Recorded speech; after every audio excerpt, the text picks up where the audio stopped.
All right, what's up, guys? Scooch back here again. I am with Nick tonight as the lights in the Jeep shut off when we thought they were going to stay on. Turn these back on real quick. Here. There we go. So tonight we will be installing this, the Flashcal. By Superchips. By Superchips. And basically what it's going to do is Nick put big 35-inch tires on this, as you've seen in other videos, and it's going to allow him to kind of change the shift points on the Jeep, as well as a couple of other things which Nick will actually go over. So if this is something you're looking to do to the Jeep, after you do lift kit, tires, things like that, it's a great accessory for it, and it changes a lot about the way the vehicle drives. So Nick will kind of explain that.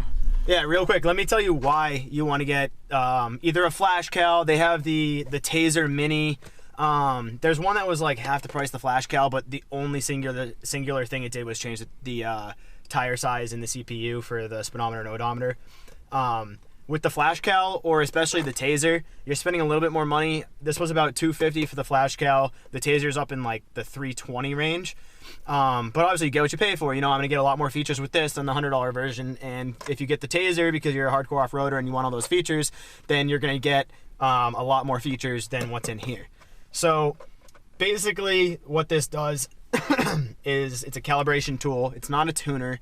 You can get tuners for this that do the exact same thing, except there's not really many tunes out yet anyway, nor do I need a tune until I supercharge it. Right. Next video.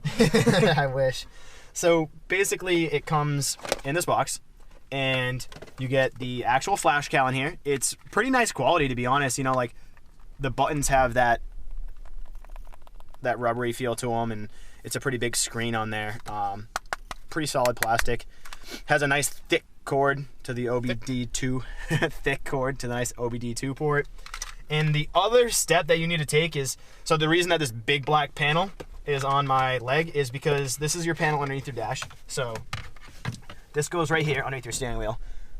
This panel, it feels like it's really tight in there, but just start at the top, don't snap the clips. It pulls straight out and just down a little bit, basically straight out, and then once you can get your fingers under there, you can see the hole and you can see the clip. It literally pulls straight out and then come down with it, and then it'll come out, and then just basically put this in the back or get rid of it so it's out of the way. And the reason you take that out is because you need to, let me get out so I can show you. You need to reach underneath here. You need to reach down here for this right here. This is the security bypass. This is going to be located up top. You pull the panel off, you can see it. There's clips on the back side. Push the clip in and then just gently pull on the harness and it pops right out. This Power Tech adapter here comes in the box with your Flashcal, and ideally you drop that harness down just like this, plug that fat one in the fat side and the skinny one in the skinny side, and this just dangles here for now. If you want to leave your Flashcal,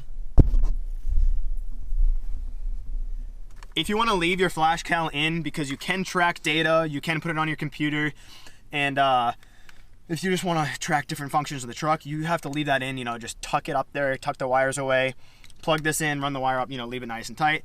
I'm only using this for calibration purposes, so there's no need for me to leave all this plugged in. So I'm just going to leave the panel off.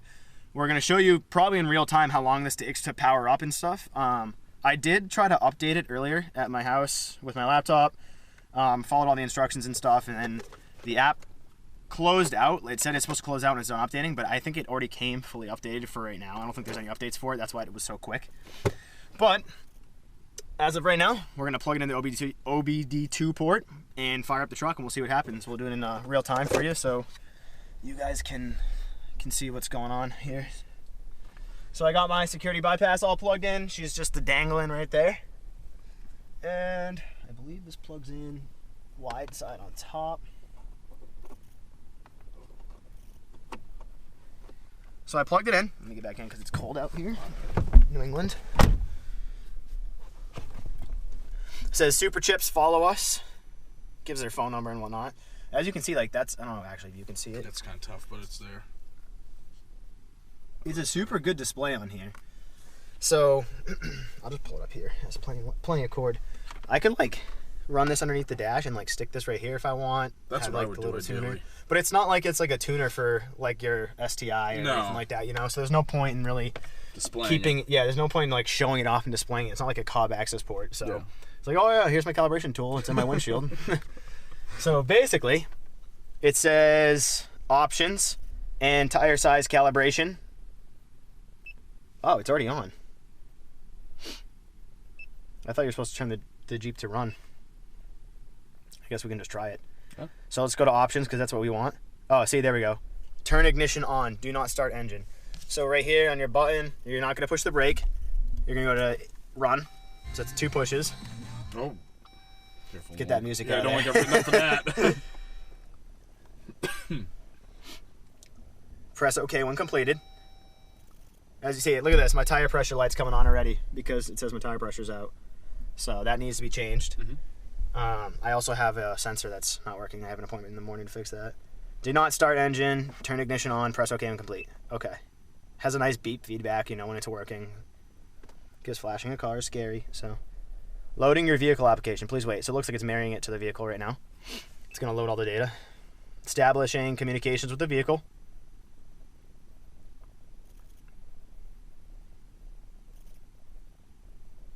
There we go.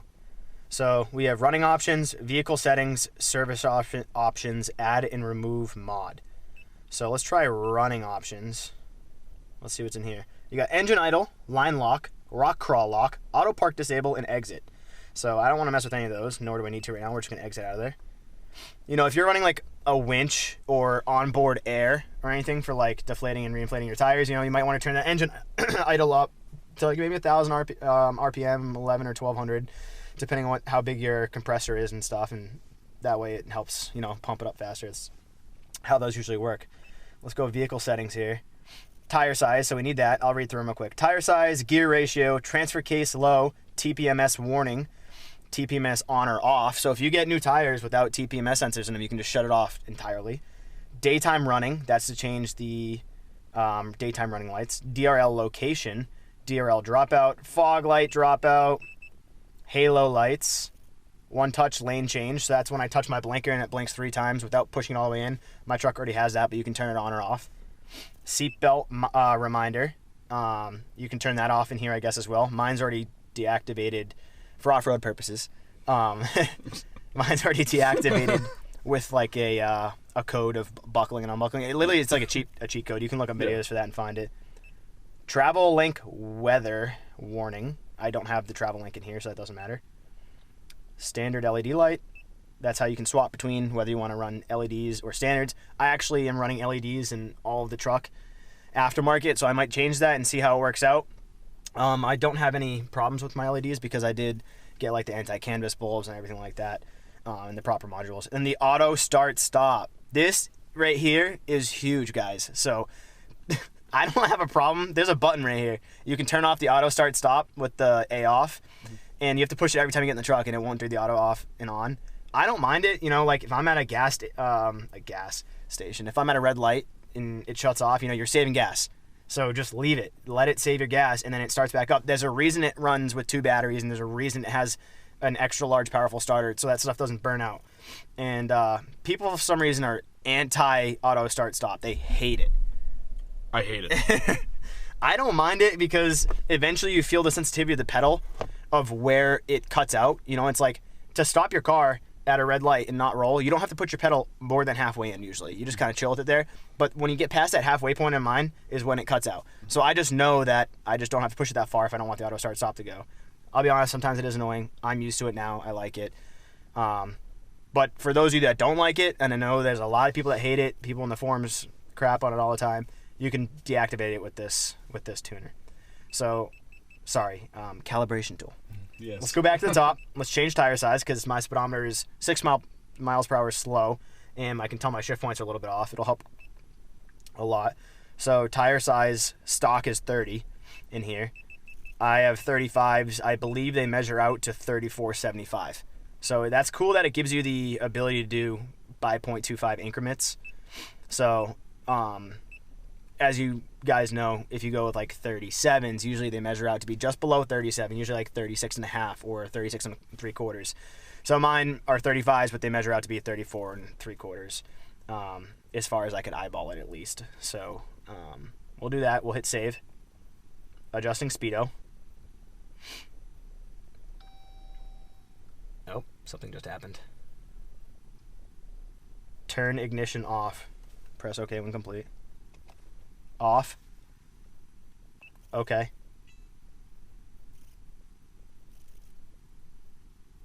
Turn ignition on. Do not start engine. Press OK when complete.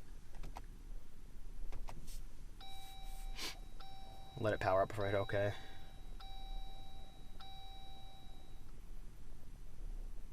Alright. Okay. Clearing DTCs. Attention, tire size modified. Oh, so that's it. So the tire size is adjusted. That was easy.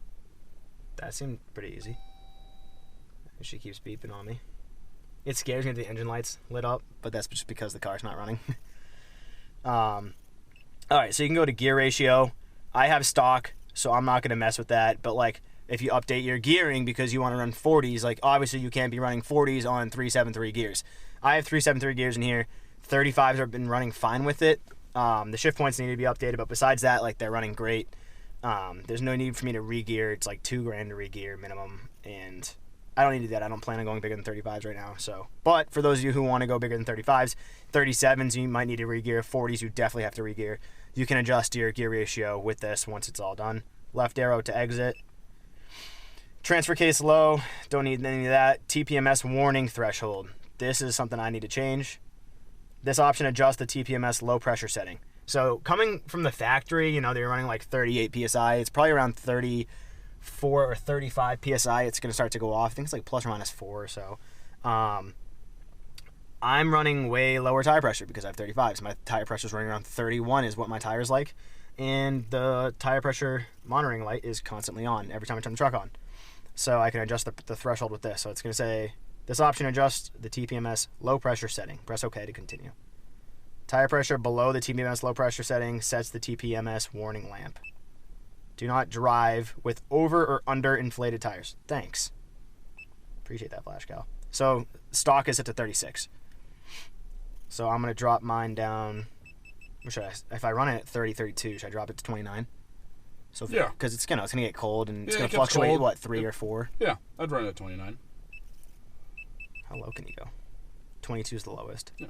How high can you go? Not that it matters, but you can probably, 100. Yeah, you can probably run pretty high. 56. 56. So we're gonna set mine to 29. let's say 29. Because if I'm running 31 minus 2, if I'm running 31 and it's cold out right now, it's like 28 degrees right now. Yeah.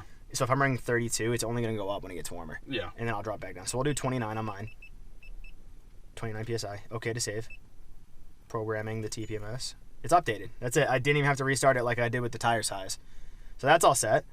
And then you got TPMS on off. So this is for those of you who didn't want to spend the extra money on TPMS sensors. I think legally if your vehicle is equipped with the ability to have TPMS readings, then you do need to have the sensors in there. But like, it's not the end of the world if you don't. All right, so you can turn TPMS on and off for off-roading purposes. If you want to air down your tires really low, you can do that and then turn it off so you're not getting an annoying warning light, especially those of you that like to go on weekend trips or all day. Or if you just don't have the sensors. Daytime running. So this is something I do want to adjust. We'll see what this does. Selectable, daytime running lights always on. Selectable, no DRL. Turn them off. Why? You don't like daytime running lights? I hate them. I love when you can just turn the lights off entirely. I took them right out of the Subaru. Oh, I like the daytime running. I think they really? look mean. Yeah. I like them without the daytime. I don't have headlights halos. Might look better than I, because I have like the stupid so little dinky the upgraded lights. headlights from the factory have the halos around them. Yeah, see, and that's one thing. The DRLs with that look good. Yeah, that's one. Mine are. I wanted to like run fogs, and I have aftermarket blinkers on the sides that are switchback. So Yeah. I want to run the fogs and the switchback. Oh, but okay, we'll see. fair enough. It's on selectable right now, so we'll leave that the way it is. DRL location. Turn signals. There we go. No running light is what it is now. Mm-hmm. You can set your high beams. Oh, so put those up as high as you want. You can set your low beams. Turn signals, fog lights, fender lights. Okay. That's kind of rad. Wait, so here's the question. My turn signal is my fender light, Mm-hmm. right? So I put the blinker on, it's yellow. But at nighttime, running with my truck on, they're white because they're switchback, and then it goes from white to yellow. Is that turn signal is yellow, and then fender light is the white? That I don't know. I guess we'll have to try it. I can always change it. I'm just going to keep this in my truck. DRL updated. Done. Fender lights. Let's see if I can do fog lights. So we'll set those to fender lights just because that's what I want. And besides that, like DRL dropout, disable, enable, I don't need to do any of this. The rest of this I'm not going to mess with because I don't have halo lights, stuff like that. So you can disable with all these features and whatnot. If you guys go to superchips.com and look up the flash call for the JT or JL, they have a whole list of in-depth of all the features you can look at for it. So I don't need to go through all this for you, but see my seatbelt minder is already disabled, which is kind of cool that it stored that in here. So we'll get out of there. And besides that, I mean, auto start stop is enabled. I like that, but maybe in the future I'll disable and see how well it works. So for now, that's that. There's a whole other section of this. This is just the beginning of the Flashcal. You can go to service options. You can read engine codes. You can track data and put in your laptop. You can do a whole bunch of other stuff with this, but this is all I needed for right now. I am just going to throw this in the glove box or at home and keep it. And it's as simple as plugging in that security bypass, plugging in the OBD2, and it's all set. Once it's saved to the truck, you can replug those security bypasses into the harness where they belong, unplug the OBD2, and you're all set to go. So we'll see how well the update worked afterwards. I mean, yeah, we'll have to do a little review when after you've been driving it for a little while, see how everything works. For sure. All right, well, that's about it. Thanks for tuning in. Keep an eye out next week, or not probably next week. I keep saying it, but we're gonna get that 1,000 horsepower Mustang. We're gonna get it on the channel. I promise you, it's coming. It's somewhere. I just got to get to it. But it'll be around a lot when it gets warm out. When it gets warm, we'll see it all the time. So stay tuned for that. Like, comment, subscribe down below. Hit that bell notification so you get notified when I upload videos. And other than that, we'll catch you in the next one. Have a great day.